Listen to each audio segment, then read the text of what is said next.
नमस्कार साथियों, आरबीएस महाविद्यालय के ऑनलाइन प्लेटफॉर्म पे आपका स्वागत है। आज का हमारा टॉपिक है एप्लीकेशन ऑफ ली चिटेलियर प्रिंसिपल। ठीक है, लासाइटेलियर नियम का जो बताया गया था इसके पहले टेम्परेचर का क्या प्रभाव होगा किसी भी इक्विलिब्रियम सिस्टम पे, प्रेशर का क्या प्रभाव होगा, ठीक है, और कंसंट्रेशन का क्या प्रभाव होगा और कैटालिस्ट का क्या प्रभाव होगा। ठीक है, इसके पहले क्लास में सब बता दिया गया है। अगर टेम्परेचर का प्रभाव होगा हम देखिए, अगर मतलब अगर रिएक्शन आपकी अगर इंडोथर्मिक है तो आपकी वो रिएक्शन फॉरवर्ड शिफ्ट होगी। ठीक है, ये सब चीज़ें बताई गई हैं पहले भी। अगर आपका रिएक्शन एक्सोथर्मिक है तो रिएक्शन आपकी बैकवर्ड साइड शिफ्ट होगी। ठीक है ना। अब प्रेशर की बात करेंगे हम यहाँ पे, प्रेशर में क्या है, अगर हम प्रेशर आपका इंक्रीज करते हैं, ठीक है ना, प्रेशर का इंक्रीज करते हैं तो रिएक्शन उस साइड शिफ्ट होगी जिधर इस वॉल्यूम डिक्रीज होगा। ठीक है ना, जहाँ आपका वॉल्यूम डिक्रीज होगा। और कंसंट्रेशन की बात करें, सांद्रता की बात करते हैं किसी भी रिएक्शन में, तो कंसंट्रेशन अगर रिएक्टेंट साइड का भी अगर हम ऐड करेंगे तो उसका प्रोडक्शन आपका ज़्यादा होता रहेगा। अब प्रोडक्शन कब ज़्यादा होगा, जब आपका जो प्रोडक्ट जो बनेगा उसको हम कंटिन्यूसली उसको रिमूव करते रहेंगे। ठीक है ना, सिंपल सी बात है। अगर देखिए यहाँ अगर हम मान लेते हैं कुछ, ये आपका अमोनिया का बनाने की कुछ विधि है। ठीक है, अगर मान लीजिए यहाँ पे हम कंसंट्रेशन इन दोनों का हम बढ़ाते हैं तो हमारा अमोनिया जो होगा वो बढ़ता रहेगा। लेकिन एक ऐसा समय आएगा जहाँ पे NH3 आपका और अमोनिया मतलब और ये नाइट्रोजन हाइड्रोजन इक्विलिब्रियम में हो जाएंगे, तो उस समय क्या होगा, अमोनिया बनना बंद हो जाएगा। तो इसके लिए क्या करते हैं, इसका हम कंटिन्यूअस रिमूव करते रहते हैं, तो इससे क्या होगा, अमोनिया कंसंट्रेशन कम होता रहेगा और आपका हमेशा आपका अमोनिया बनता रहेगा। ठीक है, तो यहाँ पर हमने देखा था इसके ली चिटेलियर प्रिंसिपल में देखा गया था, ये सब चीज़ें देखी गई थी। अब हम इन्हीं को प्रभाव देखते हैं। ठीक है ना, टेम्परेचर, प्रेशर और कंसंट्रेशन का क्या प्रभाव होता है किसी भी रिएक्शन में को हम अगर चाहते हैं मैक्सिमम यील्ड उसके प्राप्त कर सकें, मैक्सिमम यील्ड उससे प्राप्त करें। जैसे अभी आगे देखेंगे सब चीज़ों को। ठीक है, पहले देखते हैं पहला system liquid vapour system. The given equation represent equilibrium between liquid and it's vapour. ठीक है ना, ये आपका जो दिखाया गया है लिक्विड एंड वेपर के फॉर्म में इक्विलिब्रियम के तौर पे दिखाया गया। ठीक है ना, कि आपका जो लिक्विड है और वेपर है, कुछ इस तरीके से समझिए, लिक्विड है और वेपर। ठीक है ना,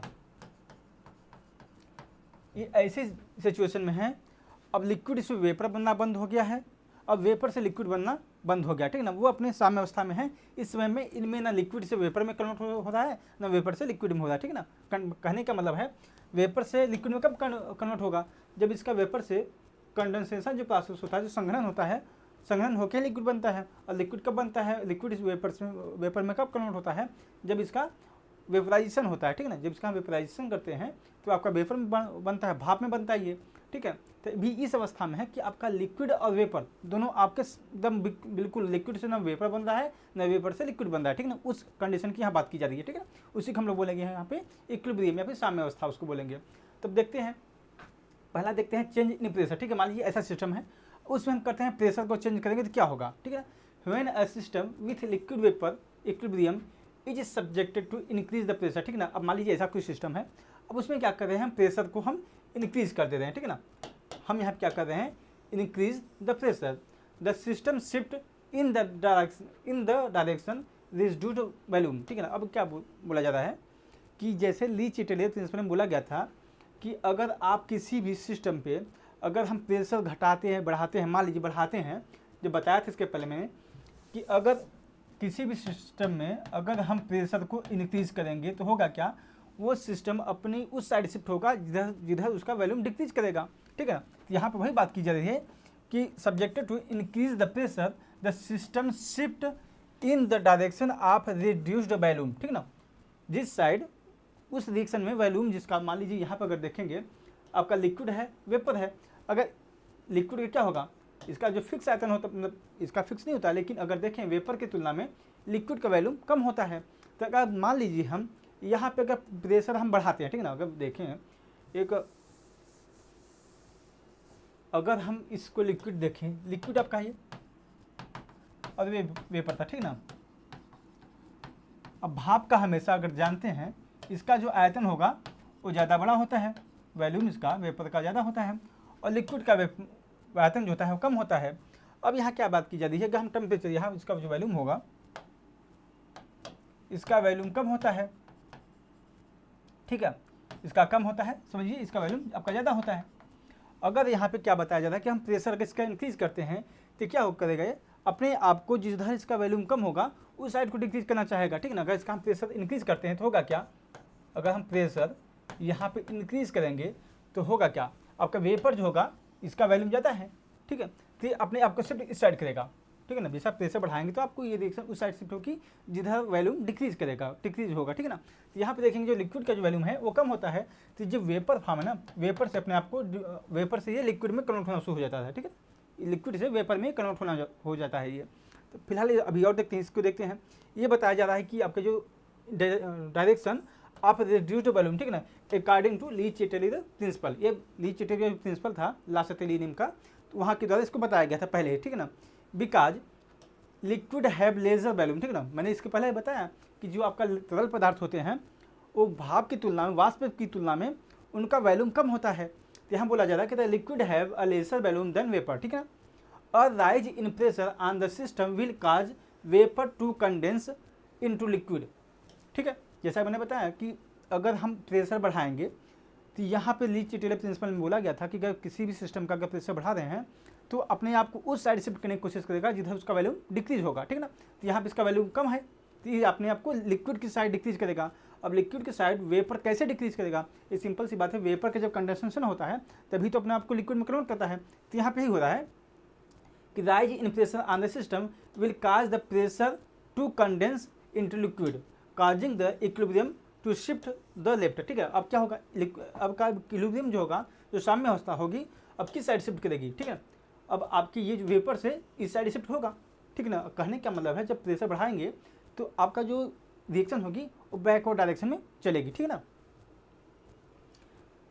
conversely more liquid will be convert into vapour due to reduced pressure, ठीक है ना। अब यहाँ की बात की क्या की गई, ये कंडीशन थी जब हाई प्रेशर था तब के लिए, ठीक है ना। जब हमने प्रेशर को बढ़ाया तो क्या हुआ, आपका जो वेपर था लिक्विड में कन्वर्ट होने लगा। अगर मान लीजिए हम अगर यही प्रेशर को रिड्यूस कर दें, प्रेशर को हम अगर कम करते हैं तो क्या होगा, तो ये रिएक्शन आपकी फॉरवर्ड डायरेक्शन में जाएगी, ठीक है ना। यहाँ पे ही बताया जाता है चेंज इन टेम्परेचर। अब हम तापमान को अगर चेंज करते हैं तो क्या होगा, when a system is subjected to increased the reaction proceed in the direction of heat absorption favoring the endothermic process, ठीक है ना। ये ली चिटेलियर प्रिंसिपल के द्वारा बताया गया था, ठीक है ना, कि किसी भी सिस्टम का अगर हम तापमान बढ़ाते हैं तो वो एंडोथर्मिक रिएक्शन होती है, तो वो आपकी रिएक्शन जो होती है वो आपका फॉरवर्ड डायरेक्शन में रिएक्शन को शो करती है या फिर उसको फेवर करती है, ठीक है। ये आपके ली चिटेलियर प्रिंसिपल में बताया गया था। अब यहाँ पे देखें, because vaporisation liquid convert into vapour, ठीक है ना। वेपराइजेशन जो प्रोसेस होता है उसमें क्या होता है, लिक्विड आपका कन्वर्ट होता है वेपर में। इज एन एंडोथर्मिक रिएक्शन, ठीक है ना, जो लिक्विड से वेपर में जो कन्वर्जन होता है वो एंडोथर्मिक रिएक्शन होती है। Endothermic process it will favoured as temperature rises that is more liquid will transform into vapour, ठीक है ना। अब यहाँ पे क्या बताया जा रहा है कि वो जो इक्विलिब्रियम था, ठीक है ना, ये जो आपने देखा था लिक्विड से वेपर जो बन रहा था, ठीक है। अगर यहाँ पे टेम्परेचर हम बढ़ाएंगे तो होगा क्या, अगर इसका टेम्परेचर, अगर टेम्परेचर इसका बढ़ा रहे हैं तो होगा क्या कि लिक्विड से आपका वेपर में कन्वर्ट होगा, ठीक है ना। यहाँ पे इसी की बात की जा रही है, more liquid will be transform into vapour. इस कंडीशन में क्या होगा, आपका लिक्विड से ज़्यादा फॉर्म होगा वेपर में। लेकिन हमने क्या देखा था, जब प्रेशर हमने ज़्यादा बढ़ाया था तो वेपर से लिक्विड में ज़्यादा फॉर्म हो रहा था, ठीक है ना। As rise in temperature and drop in pressure will favour the reaction into proceed more direction due to this effect, ठीक है। अब करना क्या है, अगर हम मान लीजिए हम चाहते हैं लिक्विड से हम ज़्यादा वेपर, ठीक है ना, वो नॉर्मल कंडीशन थी जो मैंने बताया फिलहाल अभी के लिए। अब मानते हैं कुछ आपका लिक्विड है से हम चाहते हैं वेपर ज़्यादा बने, ठीक है ना, अब वेपराइजेशन ज़्यादा प्रोसेस हो, तो उसके लिए क्या होगा, लिक्विड से वेपर बनाना है तो हमें क्या करना पड़ेगा, पहले टेम्परेचर जब हम देखा था बढ़ाया था इसको, टेम्परेचर जब राइज करते हैं तो आप देखेंगे लिक्विड से वेपर ज़्यादा बढ़ेगा, ठीक है ना। लेकिन अब प्रेशर को हम क्या करेंगे, मैंने कि अगर इसके पहले देखा था हम लोगों ने, जब हम सिस्टम में प्रेशर जब हम बढ़ाए थे यहाँ पे, जब इसका प्रेशर बढ़ाया जा रहा था, ठीक है, टेम्परेचर हम यहाँ बढ़ा रहे हैं तो आपका वेपर बढ़ रहा है, ठीक है ना। अगर जब हम प्रेशर को जब बढ़ाया गया था इसके पहले, ठीक है ना, प्रेशर जब इंक्रीज किया गया था तो देखा गया था कि वेपर से आपका वो लिक्विड में कन्वर्ट होना शुरू हो गया था, ठीक है ना। तो इस कंडीशन में हम क्या करेंगे, प्रेशर को जब हम डिक्रीज करेंगे तो आप देखेंगे जो लिक्विड है वो लिक्विड से वेपर में कन्वर्जन होगा, ठीक है ना। जैसे सिंपल सी बात है, अगर हम प्रेशर जब इंक्रीज कर रहे हैं तो आपका देखेंगे वेपर से जब लिक्विड में कन्वर्ट हो रहा है, ठीक है ना। प्रेशर जब हम इंक्रीज कर रहे हैं तब, अगर उसी का उल्टा कर देंगे, हम अगर प्रेशर घटा देंगे तो लिक्विड से वेपर ही फेवर करेगा वो चीज़, ठीक है ना। तो यहाँ पे अगर देख सकते हैं, अगर कोई भी सिस्टम है, कहने का क्या मतलब है पूरी रिएक्शन में, कि अगर हमें लिक्विड से वेपर प्राप्त करना है तो उसके लिए हमें क्या करना होगा, उसका टेम्परेचर हाई करना होगा और वेपर में प्रेशर उसका हमें कम करना पड़ेगा। तो आपकी जो रिएक्शन हो, जो आपकी सिस्टम में इक्विलिब्रियम होगा, उससे लिक्विड से हम वेपर ज़्यादा प्राप्त कर सकते हैं, ठीक है ना। ये आपका पहला हुआ एप्लीकेशन ली चिटेलियर प्रिंसिपल का। अब देखते हैं अमोनिया जो बनाने की विधि होती है, हैबर प्रोसेस, उसके लिए बेस्ट प्रोसेस क्या होता है, बेस्ट सूटेबल कंडीशन क्या होगी, टेम्परेचर हाई रखेंगे कि लो रखेंगे, कि प्रेशर हाई रखेंगे कि लो रखेंगे, उसके लिए क्या प्रोसेस होंगे, ठीक है ना। उसको देखें हम। अगर अमोनिया बनाने के लिए क्या करते हैं, N2 3 मोल ऑफ हाइड्रोजन बनाता है, आपका 2 मोल ऑफ अमोनिया बनाता है ये, ठीक है ना। आपकी 1 मोल है, ये 1 मोल, और ये आपके 3 मोल है और 2 मोल आपके अमोनिया बने, ठीक है ना। ये आपकी कंडीशन है। और आपकी ये रिएक्शन जो है डेल्टा एच बराबर -93.6 किलो जूल एनर्जी इसकी रिलीज होती है, ठीक है ना। ये आपकी एक्सोथर्मिक रिएक्शन है, ठीक है ना। ये आपकी एक्सोथर्मिक रिएक्शन है। ये सब चीज़ें समझ लीजिए पहले, ठीक है ना। अब करते क्या हैं, equilibrium constant of this reaction will be written. अगर इसका हम इस चीज़ का अगर इक्विलिब्रियम कांस्टेंट लिखना चाहें तो इसको लिख सकते हैं कुछ इस तरीके से, के बराबर लिख सकते हैं NH3 लिख सकते हैं, इसके NH3 हो जाएगा और एक N2 H2 और 3, ठीक है ना। ये आपके इसके इक्विलिब्रियम कांस्टेंट हो जाएंगे इस रिएक्शन के, ठीक है। अब देखते हैं इसका टेम्परेचर और प्रेशर का क्या प्रभाव होगा, उसको देखते हैं पहले। As the reaction progresses the volume of reaction decreases, ठीक है ना। अगर यहाँ पे देखिए रिएक्शन कुछ हम लोगों ने लिखा था कुछ इस तरीके से, ठीक है, 3H2 बना था आपका 2 मोल ऑफ अमोनिया। अगर ये चीज़ नोटिस करें, यहाँ पे 1 मोल आपका अमोनिया है और नाइट्रोजन है, सॉरी, और 3 मोल हाइड्रोजन है, ठीक है ना। और हमें क्या मिल रहा है, 3H2 था और 3 मोल है, ठीक है ना। हमें क्या मिल रहा है, 2 मोल अमोनिया मिल रहे हैं। तो यहाँ पर अगर देखेंगे तो इसका वैल्यूम जो है डिक्रीज कर रहा है, ठीक ना। अगर यहाँ पे हमने टोटल काउंट देखें रिएक्टेंट साइड, यहाँ पे 4 मोल हमने लिया है रिएक्टेंट को, हमें क्या मिल रहा है, 2 मोल प्रोडक्ट मिल रहा है, ठीक है ना। ये हमें 2 मोल मिल रहा है।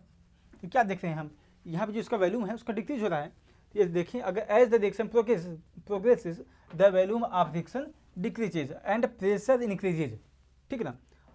अब देखिए, अगर हमने क्या देखा था कि रिएक्शन जब प्रेशर में हम इंक्रीज करते हैं तो क्या हो रहा था, रिएक्शन उस साइड फेवर कर रही थी जिधर वॉल्यूम डिक्रीज कर रहा था। तो ये तो इसके लिए अच्छी बात है कि जब हम आप यहाँ पे अगर प्रेशर इंक्रीज करेंगे, ठीक है, तो इसका वॉल्यूम आपका डिक्रीज होता है और अमोनिया का फॉर्मेशन भी होता है। तो ठीक है, तो हम इसका क्या करेंगे, प्रेशर इंक्रीज करेंगे तो आपका अमोनिया ज़्यादा बनेगा, ठीक है ना। इस कंडीशन में pressure increases favouring the forward direction, ठीक है ना। अब क्या होगा, जैसे प्रेशर आपका इंक्रीज करेंगे तो रिएक्शन इसकी होगी जो वो फॉरवर्ड डायरेक्शन में फेवर करेगी। At 200 degree Celsius the equilibrium between nitrogen and hydrogen and ammonia was examined at various pressure and yielding the following, ठीक है। अब करते क्या है, ये आपके हाई प्रेशर पे और 200 डिग्री सेल्सियस जो टेम्परेचर है उस पर हम देखते हैं इसको बहुत ज़्यादा एग्जाम परीक्षण करते हैं कि क्या इस पर कंडीशन हो सकती है, ठीक है। हम कई कंडीशन पे ज़्यादा अमोनिया प्राप्त कर सकते हैं। अगर देखें प्रेशर हम मान लेते हैं 1 atm है, ठीक है ना, 1 एटमॉस्फेरिक प्रेशर है, उस कंडीशन में हम देख रहे हैं कि अमोनिया आपको मिल रहा है 15.3%, ठीक है ना। अगर यही हम 100 atm प्रेशर कर देते हैं तो आपको 81.5% आपके अमोनिया मिल रहा है, ठीक है ना। द प्रेशर रेंज 200 से 900 atm is found to be the most favourable for ammonia production, ठीक है ना। तो यहाँ पे यही देख रहे हैं, यहाँ पे अगर चीज़ को नोटिस करें कि जब हमने प्रेशर बढ़ाया, ठीक है ना, अगर हम जब प्रेशर बढ़ा रहे हैं, अगर हम जब प्रेशर जब बढ़ाया जा रहा है, इंक्रीज कर रहे हैं, तो रिएक्शन आपकी फॉरवर्ड डायरेक्शन में बढ़ रही है, ठीक है। और यही अमोनिया के लिए भी सूटेबल है, क्योंकि अगर देखेंगे तो En2 और 3H2, ठीक है, आपके 2 मोल ऑफ अमोनिया बना रहे हैं, ठीक है ना। और आपकी ये रिएक्शन जो है एक्जोथर्मिक रिएक्शन, ठीक है, ये आपकी रिएक्शन जो थी एक्जोथर्मिक रिएक्शन थी, ठीक है। यहाँ तक तो बेटर ऑप्शन है कि आपकी हाई प्रेशर रखेंगे तो ये रिएक्शन आपकी ज़्यादा अच्छी रहेगी। अब देखते हैं, since the Haber process is exothermic according to the Le Chatelier principle the forward reaction will be more favoured in lower temperature, ठीक है ना। अब देखते हैं, पहले इस चीज़ को समझते हैं। अगर देखें, हम लोगों ने क्या देखा था कि जब हीट, जब अगर देखें इस चीज़ को, अगर टेम्परेचर हम इंक्रीज करते हैं तो इंडोथर्मिक रिएक्शन होती है, ठीक है ना। और आपकी ये रिएक्शन जो होती है फॉरवर्ड डायरेक्शन में मूव करती है, ठीक है ना, फॉरवर्ड डायरेक्शन में फेवर करती है, सीधी सी बात कही जाए तो, ठीक है ना। लेकिन अगर टेम्परेचर हम जब डिक्रीज करते हैं तो रिएक्शन आपकी एक्जोथर्मिक होती है और रिएक्शन आपकी बैकवर्ड डायरेक्शन में मूव करती है, ठीक है ना, ठीक है। अब अगर देखें इस चीज़ को, रिएक्शन आपकी क्या है, दिया कि H2 दिया है, N2 plus 3H2 2 mole of ammonia plus ammonia, और आपकी हीट जो निकल रही है डेल्टा एच आर बराबर, ये दिया है 96 या 96.3 किलो जूल है, ठीक है ना। तो ये आपकी एक्जोथर्मिक रिएक्शन है, ठीक है ना। अगर देखें इस चीज़ को, बताया गया है कि आपको जब रिएक्शन आप इंडोथर्मिक है तो फेवर करती है फॉरवर्ड डायरेक्शन, ठीक है ना। लेकिन जब एक्जोथर्मिक रिएक्शन होती है वो फेवर करती है बैकवर्ड डायरेक्शन में, ठीक है ना। अब बैकवर्ड डायरेक्शन में जब रिएक्शन फेवर करेगी तो जो हमारा अमोनिया से, ठीक है, अगर हम देखें बैकवर्ड डायरेक्शन में जब फेवर करेगी तो ये रिएक्शन आपकी कुछ इस तरीके से होगी, ठीक है ना। यहाँ से आपका अमोनिया से नाइट्रोजन बनना शुरू हो जाएगा, ठीक है ना। ये आपकी सारी कंडीशन हाई टेम्परेचर होगी रही, ठीक है ना। अगर देखें, ये अगर हम सोचें, ये चीज़ बहुत कॉम्प्लिकेटेड थोड़ा सा है समझने में। अगर हम इस चीज़ को समझें, अमोनिया जो है, ठीक है ना, अमोनिया आपकी एक्जोथर्मिक रिएक्शन है। अगर हम बोल रहे हैं कि एक्जोथर्मिक जब रिएक्शन है तो ये फेवर करेगी आपके बैकवर्ड डायरेक्शन में रिएक्शन, ठीक है। तो यहाँ पे क्या होगा कि आपकी जो अमोनिया होगी ये ब्रेक डाउन होगा नाइट्रोजन और हाइड्रोजन में। लेकिन हमें क्या करना है, मैक्सिमम यील्ड करना है, मैक्सिमम हमें चाहिए क्या, अमोनिया। तो इस कंडीशन के लिए क्या करेंगे हम, ठीक है। अब अगर देखें इस चीज़ को, इस चीज़ के लिए हमें क्या करना होगा कि जैसे अगर हाई टेम्परेचर अगर हम रखेंगे, ठीक है, अगर हम टेम्परेचर जब हाई रखते हैं कि आपकी रिएक्शन कुछ इस साइड होनी चाहिए थी तो अमोनिया ज़्यादा बेटर बनता, टेम्परेचर हाई बन होता तो कंडीशन, ठीक है ना, ठीक है। ये आपकी लेकिन रिएक्शन कैसी है, ये बैकवर्ड डायरेक्शन में है। तो हम करते क्या हैं, यहाँ पे टेम्परेचर हम लो रख देते हैं, ठीक है ना। अगर टेम्परेचर जब हम इसका लो करेंगे तो आप देखेंगे कि ये रिएक्शन आपकी बैकवर्ड डायरेक्शन में जरूर चलेगी, ठीक है, लेकिन आपकी जो फेवर रिएक्शन करेगी अमोनिया को प्रोडक्शन में ज़्यादा फेवर करेगी, ठीक है ना। तो यहाँ पे इस चीज़ को देख सकते हैं, आगे इन्हीं सब बातों में लिखा हुआ है कि टेम्परेचर आपने जब 200 डिग्री सेल्सियस रखा है तो जो अमोनिया का प्रोडक्शन है आपका 90% हो रहा है। लेकिन जब हमने 400 डिग्री सेल्सियस कर दिया है तो 47.7% आपका प्रोडक्शन हो रहा है, और 600 पे 13.8% है, और 700 पे 7.3% इसका अमोनिया का प्रोडक्शन हो रहा है। तो यहाँ पे कहने का मतलब है कि अगर आप हैबर प्रोसेस को देखेंगे, वहाँ पे प्रेशर हमें हाई रखना होता है अमोनिया को प्राप्त करने के लिए, और टेम्परेचर आप लोअर रखते हैं, तब जाके आपका बेटर अमोनिया प्रोडक्शन हमें मिलती है, ठीक है ना। बिकॉज रिएक्शन आर, अगर देखें because reaction are slower at low temperature due to kinetics effect, the ideal temperature approx 450 degree Celsius should yield the most favourable result, ठीक है।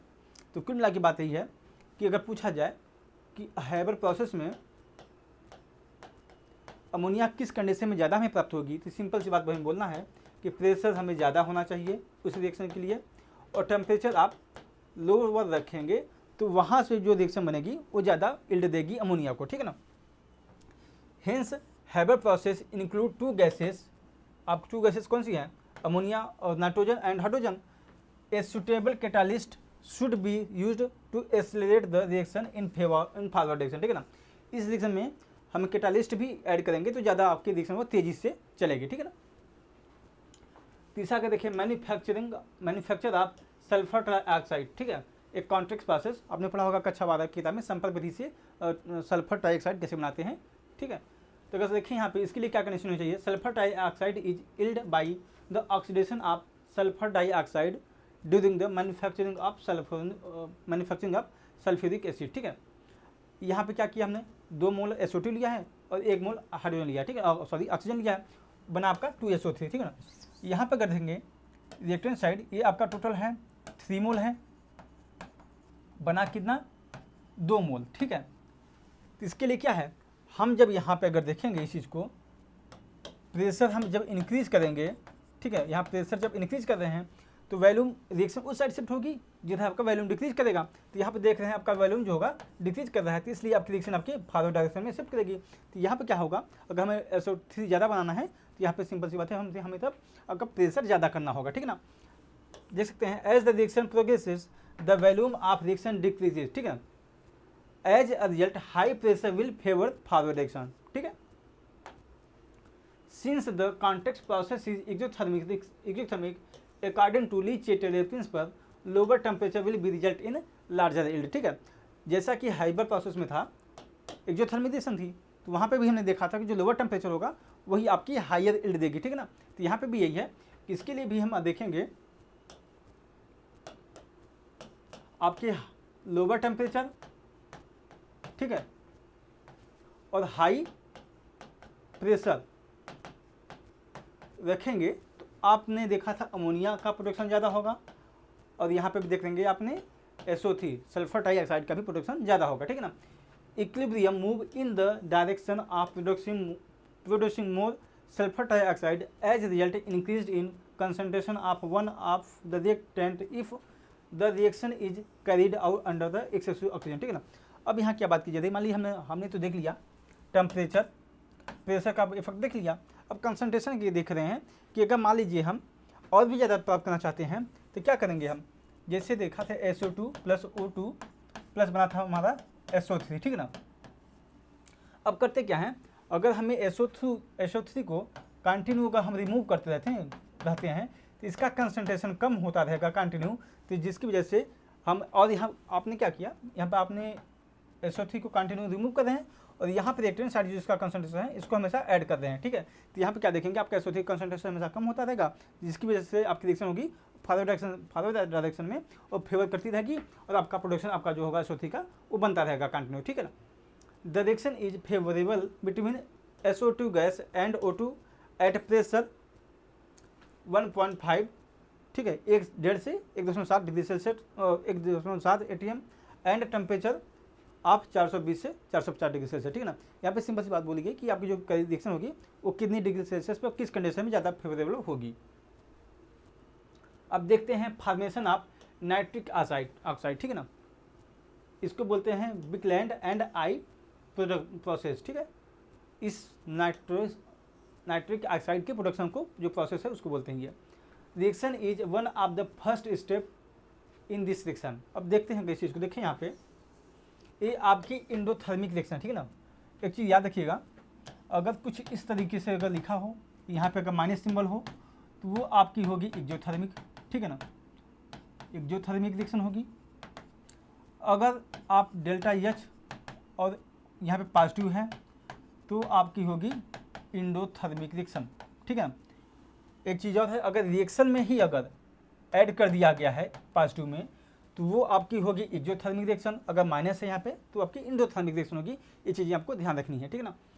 यहाँ पे अगर देखेंगे तो आपकी इंडोथर्मिक रिएक्शन है, ये अब डेल्टा H पर पॉजिटिव है, ठीक है। ये चीज़ देख लेते हैं पहले। अगर यहाँ पे देखें, यहाँ पे 1 मोल है, ये 1 मोल ये भी है, और हमें 2 मोल नाइट्रिक ऑक्साइड में मिल रहा है, ठीक है ना। यहाँ पे अगर देखेंगे तो डेल्टा N जो होगा, डेल्टा N क्या होगा, number of mole change in mole, तो 2 मोल यहाँ पे है, 2 मोल यहाँ पे है, ये आपकी 0 है, ठीक है ना। इसको भी देखेंगे पहले, ये चीज़ समझते रहिए, ठीक है। The volume does not undergo any change because delta N equal to 0, ठीक है ना। अब यहाँ पे क्या बात की जा रही है, कि अगर हमने देखा था इसके पहले, जब प्रेशर अगर डेल्टा एन बराबर अगर जीरो है, ठीक है, नंबर आमूल अगर जीरो है, तो उस सिस्टम पे जो प्रेशर का इफेक्ट होगा वो कुछ भी नहीं होता, उस पर प्रेशर का प्रभाव नहीं पड़ता है, ठीक ना। तो यहाँ पे अगर देखेंगे volume does not undergo any change because delta N is equal to zero, क्योंकि यहाँ पर वॉल्यूम जो होता है आयतन कब चेंज होता है, जब प्रेशर को घटाते या बढ़ाते हैं, उसी कंडीशन में हम देखेंगे वॉल्यूम डिक्रीज करता है फिर इंक्रीज करता है। लेकिन यहाँ पे क्या बताया जाता है कि जब आपका डेल्टा एन है, जो नंबर ऑफ मोल हैं चेंज इन मोल, वो आपकी जीरो है, तो इसलिए प्रेशर का इस पर प्रभाव नहीं होगा। Since Brickland-Ide process is endothermic according to Le Chatelier principle, the equilibrium state remain unaffected by change in pressure, ठीक है ना। अब यहाँ पे मैंने बता दिया पहले ही कि यहाँ पे अगर देखेंगे जो नंबर ऑफ मोल आपके जीरो हैं, ठीक है, नंबर ऑफ जो मोल है दोनों रिएक्शन के चेंज इन मोल वो जीरो है, ठीक है। तो यहाँ पे जिसका प्रभाव इफेक्ट जो उसका प्रेशर का होगा वो बिल्कुल भी नहीं होगा, ये अनफेक्टेड होगा। Since Brickland-Ide process is endothermic, increasing in the temperature favored forward reaction, resulting in formation of nitric oxide higher temperature, ठीक है ना। अब यहाँ पे क्या बात की जा रही है कि N2 प्लस O2 अब बन रहा है 2NO बन रहा है, ठीक है ना। यहाँ पे हमने क्या देखा कि जो आपका प्रेशर का प्रभाव है बिल्कुल नहीं पड़ रहा, ठीक है ना। अगर हम टेम्परेचर इसको बढ़ाएंगे, यहाँ पे आपने देखा इस चीज़ को, रिएक्शन भी आपकी एंडोथर्मिक है, रिएक्शन जो है आपकी एंडोथर्मिक है ना, सिंपल सी बात है, एंडोथर्मिक रिएक्शन है। तो इसका क्या मतलब है, यहाँ पे आपकी रिएक्शन जो कि हीट एब्जॉर्ब कर रही है, जब हीट एब्जॉर्ब करती है तो बताया गया था कि जो रिएक्शन होती है आपकी फॉरवर्ड डायरेक्शन में शिफ्ट होती है अपने आप को ज़्यादा हाई यील्ड देने के लिए, ठीक है ना। तो ये आपकी जो रिएक्शन होगी हाई टेम्परेचर पे ये फॉरवर्ड डायरेक्शन में शिफ्ट होगी और ये आपकी हाई टेम्परेचर पे फेवर करेगी, ठीक है ना। Formation of nitric oxide is favoured by taking excess amount of any of the reactant N2 और O2 कंसंट्रेशन ऑफ इफेक्ट, ठीक है ना। अब कंसंट्रेशन में क्या करना है, हमें सिंपल सी बात है, अगर कंसंट्रेशन जब इसका हम बढ़ाते रहेंगे और इस 2NO को कंसंट्रेशन हमेशा घटाते रहेंगे तो देखेंगे आपकी रिएक्शन जो होगी फॉरवर्ड डायरेक्शन में हमेशा मूव करती रहेगी रिएक्शन ये, ठीक है। An electric arc is used to mix nitrogen and oxygen it approx 3000 degree temperature, ठीक है ना। अब ये बताया जा रहा है कि इलेक्ट्रिक एक आर्क होता है, डिवाइस होता है, उसको हम यूज़ करते हैं जो नाइट्रोजन और ऑक्सीजन होते हैं उसको मिक्स करने के लिए, ताकि आपकी रिएक्शन जो होती है वो कंटिन्यू आपकी चलती रहे, ठीक है। एग्जाम्पल आपका है predict the effect of changing pressure on the following physical equilibrium, ठीक है ना। अब यहाँ पे देखना है, आपकी एग्जाम्पल दिया गया है आइस वाटर, ठीक है ना। आपने देखा ये आपको बताना है कि आइस और वाटर है, ठीक है ना, इस पे प्रभाव जो दाब का प्रभाव होगा उसका क्या होगा, ठीक है ना। अगर इस चीज़ का सोल्यूशन अगर देखें हम तो solid water and liquid water are in equilibrium, ठीक है ना। अब यहाँ पे क्या बताया जा रहा है कि जो आइस है आपकी जो बर्फ़ है वाटर है वो इक्विलिब्रियम में है। सबसे पहले देखिए इस अगर हमें पूछा जाता है प्रेशर का प्रभाव बताना है, ठीक है ना, तो सबसे पहले हमें देखना है डेल्टा एन चेंज इन मोल, ठीक है ना, चेंज इन मोल। अगर यहाँ पे देखेंगे तो यहाँ पे तो नहीं बता सकते फिलहाल, लेकिन हमें पता होना चाहिए जो आइस होता है इसका वॉल्यूम ज़्यादा होता है, वाटर का वॉल्यूम कम होता है, ठीक है ना। तो हमें सबसे पहले अगर प्रेशर का प्रभाव कहीं पूछा जा रहा है तो सबसे पहले हमें नोट करना है कि इसका वॉल्यूम किधर ज़्यादा, किसका कम है किसका ज़्यादा है। अगर नॉर्मल से रिएक्शन होती तो वहाँ पे हम डेल्टा एन, ठीक है, नंबर जो मोल होते हैं उसको काउंट करके हम चेंज इन जो मोल होता है उसको काउंट करके पता कर लेते हैं किस साइड रिएक्शन आपकी आ जाएगी और किस साइड नहीं जाएगी। तो यहाँ पे अगर देखेंगे इस चीज़ को, फिलहाल यहाँ पे देखते हैं solid water ice and liquid water are in equilibrium, a fixed mass of water has smaller volume than ice, ठीक है। यहाँ क्या बताया जा रहा है कि जो आपका वाटर है उसका वॉल्यूम जो कम है और आइस की तुलना में, ठीक है ना। Its melting point as a result as a rise in pressure favour the forward reaction, that is when pressure is applied to an equilibrium system containing ice and water more ice melt, ठीक है ना। इस condition में क्या होगा, simple सी बात की जा रही है, अगर हमें वाटर ज़्यादा बनाना है, ठीक है ना, अगर हमें वाटर ज़्यादा चाहिए तो हाई प्रेशर रखेंगे तो जो आइस आपका होगा वो कन्वर्ट होगा वाटर में, क्योंकि अगर जैसे हमें पता है जब प्रेशर हम इंक्रीज करते हैं तो रिएक्शन कोई भी होती है किस डायरेक्शन में फेवर करती है, जिधर से आपका वॉल्यूम डिक्रीज होता है। तो सिंपल सी बात है, अगर देखेंगे जो वाटर होता है इसका वॉल्यूम कम होता है आइस की तुलना में, इसलिए ये रिएक्शन आपकी फेवर करेगी हाई प्रेशर पे, ठीक है ना। तो आज की क्लासेस हम यहीं तक रखेंगे, बाकी नेक्स्ट क्लासेस में कुछ और